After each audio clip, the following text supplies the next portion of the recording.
넘어가 보겠습니다. 여러분 보시면서요. 구독과 좋아요 알림 꼭 부탁드리도록 하겠습니다.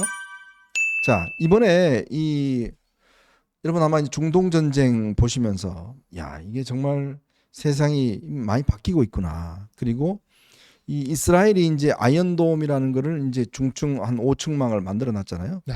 근데 그게 뚫려 버렸어요. 맞아요. 그리고 네. 텔아비브가 이제 공세를 당했습니다. 자, 그리고 이제 이 미국 같은 경우는 더 이상 이제 개입하기를 싫어해요. 맞습니다. 그러면서 각국에다가 5%씩 국방비 다 내. 써. 우리가 지금 2.3%인가 그런데 맞아요. 배를 쓰라는 거 아니겠어요? 네. 자, 그런데 이번에 민주당이요. 본인들의 지금 그 위원회를 하면서 전작권 전환을 강력하게 추진하겠다라는 이야기를 했습니다. 자, 그래서 감독님 그 한동훈 전 대표 페이스북을 한번 보여주실까요? 전시작전 통제권 이거에 대해서 한동훈 전 대표가 이거 신중하게 접근해야 된다라는 이야기를 했는데 제가 잠깐 설명을 드리면 우리가 전쟁이 일어나면요. 평시 전쟁이 아닌 평시에는 작전권이 우리나라 대통령한테 그렇죠. 있습니다. 대통령한테 있으면서 군의 배치, 자 그다음에 뭐 공격에 대한 명령 등등은 이제 기본적으로 우리 대통령이 하게 돼 있습니다. 근데 전시가 되면 한미연합사 사령관이 하게 돼 있습니다. 네. 한미연합 사령관은 미군이 미국이죠. 맡고 있죠. 네. 부사령관이 우리나라 맡고 있습니다. 그러면 미군이 이 한미연합사 이 작전권을 가지게 되면 어떤 문제가 달라지냐면 일단 미군이 전쟁의 주체가 돼요. 미군이 전쟁의 주체가 되면 미군이 공격받으면 미국은 자동적으로 개입하게 돼 있습니다. 그렇죠. 그리고 미국의 전략자산 등등을 우리가 자동적으로 쓰게 돼 있어요. 네. 근데 만약에 이걸 우리가 그냥 가지고 있으면 미국의 의회의 어떤 인준을 받아야 되고 여러 가지 복잡한 절차가 있습니다. 네. 그러니까 우리나라에 주한미군이 28,000명 있는 게 여러분 그냥 있는 게 아니고요. 주한미군이 있기 때문에 공격받으면 미국이 공격받은 거예요. 그렇죠. 그래서 미국이 갈 수 있는 건데 지금 우리나라의 전력으로는 북한의 지금 행복이나 이런 거를 상대할 수가 없습니다. 맞습니다. 자, 그래서 이 전작권 전환이라는 게 노무현 때부터 추진했는데 우리가 계속 이건 안 된다고 이야기를 한 것도 뭐냐면 이 전작권의 이 핵심이 바로 그거예요. 겉으로 듣기에는 야 우리나라 대통령이 우리나라 군도 지휘 못해 굉장히 어떤 면에서 보면 사람의 감성을 움직인 것 같죠. 그러나 실질적으로 이 미군이 전작권을 가지고 있다는 것은 우리나라 안보의 핵심 키입니다. 네. 그러니까 이게 전작권을 계속 그 민족주의적인 관점에서 무슨 국가의 자존심이다 이렇게 이야기를 하는데요. 국제 정치나 국가 안보는 정말 지극히 현실적으로 접근을 해야 됩니다. 네. 그렇게 치면은요.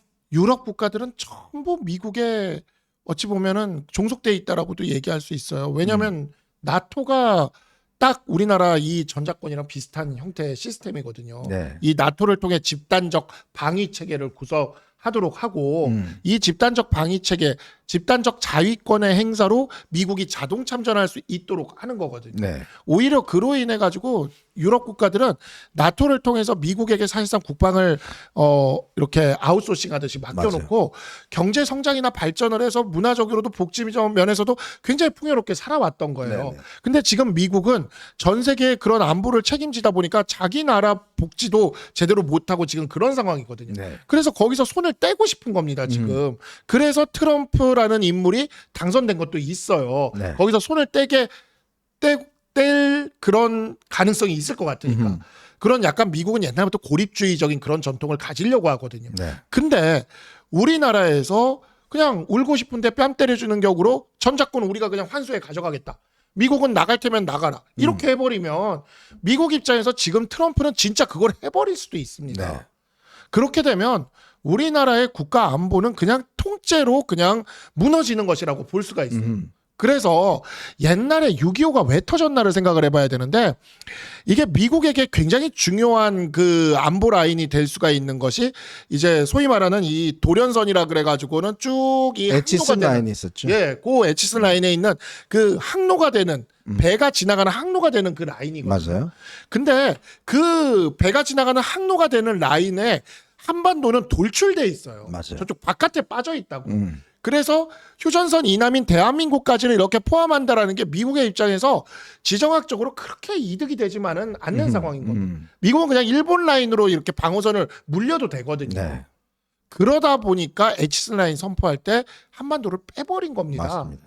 그러니까 김일성이 오판을 해가지고 남침을 해서 쳐들어온 건데 지금 제2의 H라인을 이끌어낼지도 모르는 전작권 전환을 이재명 정부가 하겠다고 지금 이렇게 나서는 거는 나라의 미래를 통째로 북한과 중국에 넘겨주겠다고 하는 거나 마찬가지인 겁니다. 정말 큰일입니다. 이게 이제 지금 이재명 정권이 하고 있는 안보에 대한 우려가 아까 제가 말씀드릴 때 일단 국가정보원을 이종석을 맡김으로 인해서 이종석은 정보 전문가가 아닙니다. 북한 전문가잖아요. 네. 즉 국정원을 북한의 무슨 뭐 교류 하는 기관 이걸로 전락시켜 버렸다는 거 이게 가장 큰 문제고요. 이렇게 되면요 CIA나 미국의 DNI가 우리한테 정보를 주지 않습니다. 맞습니다. 그리고 일본의 내각 정보성에도 정보를 주지 않습니다.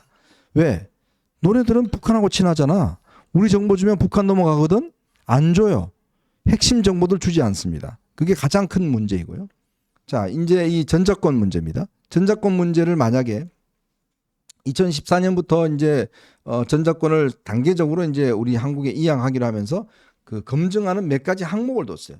즉 연방 방위 주도 능력이 얼마나 있는지, 북한 핵과 WMD 위협에 대해서 초기 대응 능력이 얼마나 있는지. 이게 뭐냐면 우리가 미국의 무기를 사오는 거예요. 사와서 배치하는 거거든요. 근데 우리는 이거를 계속 조금씩 늦춰요. 왜?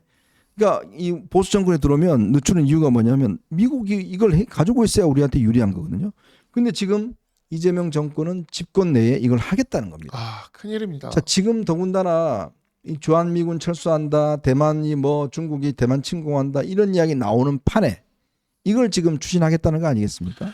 그러니까 이재명 정부가 정말 너무 비가역적으로 나라 자체를 흔들 수 있는 거는 안 건드렸으면 좋겠는데 네네. 지금 그걸 지금 건드리겠다 하고 있는 거고 우리 야당이 지금 그걸 막을 만한 힘을 아직 못 갖고 있는 상황이라는 게 이것이 정말 걱정스러운 상황이고 이 미국의 방어선 밖에 벗어나는 나라의 비참함과 그 고통은 우크라이나를 보면 알 수가 있어요. 네.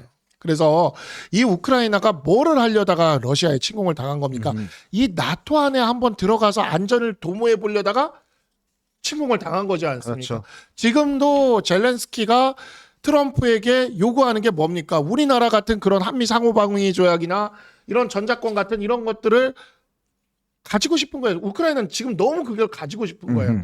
근데 트럼프가 안 주잖아요. 안 주죠. 심지어 저는 진짜 그 트럼프랑 젤렌스키랑 그 다음에 그 테슬라 만드신 분이 예, 앨런 머스크.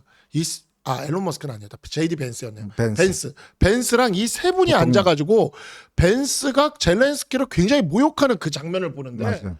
너무 아찔한 거예요. 너 왜 양복 안 입었어? 네. 뭐 이러는 거 아닙니까 지금? 양복 전쟁하고 안 있는 입고- 네. 나라의 대통령한테 왜 양복 왜 안 입고 오냐고 그거 갖고 문제 삼잖아요.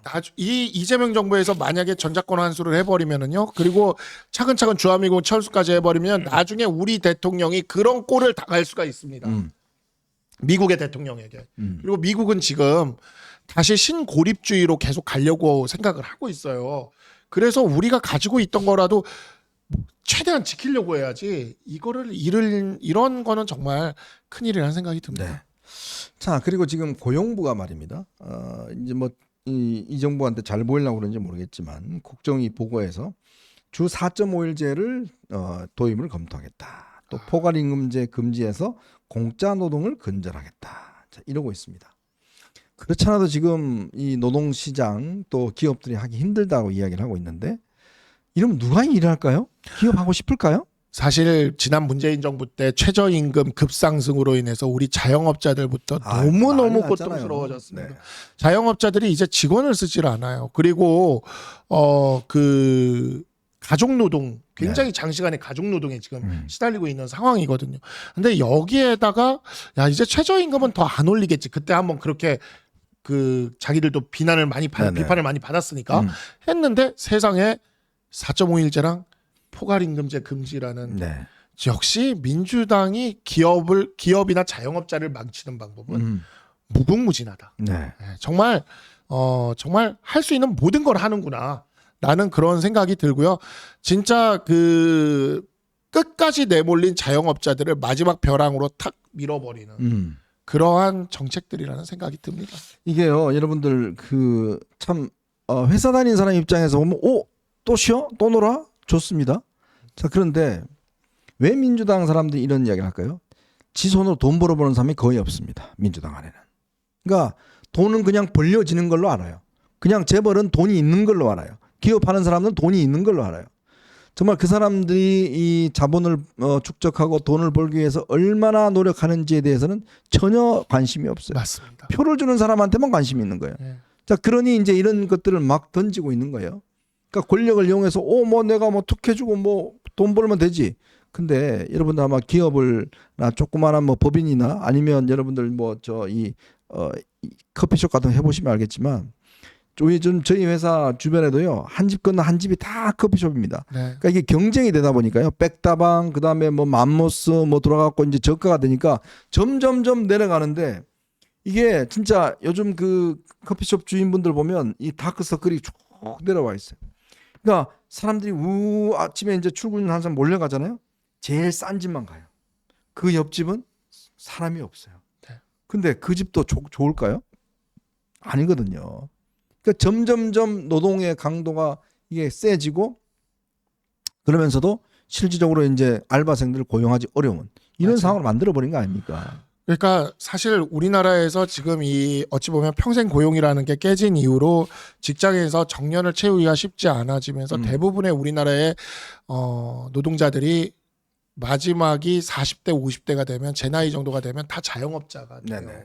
근데 이제 이렇게 자영업자가 되는데, 이 자영업자가 되는 사람들을 정말 벼랑 끝까지 가 있는 사람들을 더 벼랑으로 몰아넣은 다음에, 그 다음에 민주당이 진짜 나쁜 게 뭐냐면, 벼랑으로 몰아넣으면서 여기 그 노동자들 계층들에게 표를 얻은 다음에 자영업자들이 벼랑에 매달려 있으면 거기다 25만 원씩 주면서 거기 표를 정말 너무 악랄합니다. 네. 너무너무 악랄한, 그러면서 갈라치기를 계속하죠.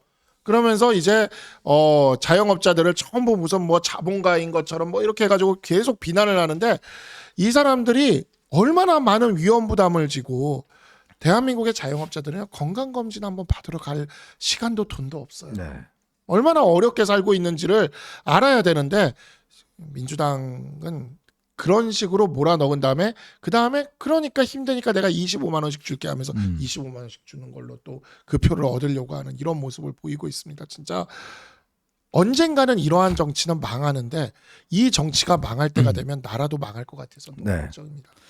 네, 참 이렇게 기업들이 어렵고 기업 하시는 분들의 힘을 빠지게 하는 이런 일이 있다 보니까 기업이 해야 뭐 예를 들어서 정말 돈도 벌고 거기서 일하는 분들 가정도 꾸리고 뭐 이런 이야기 하지 않겠습니까?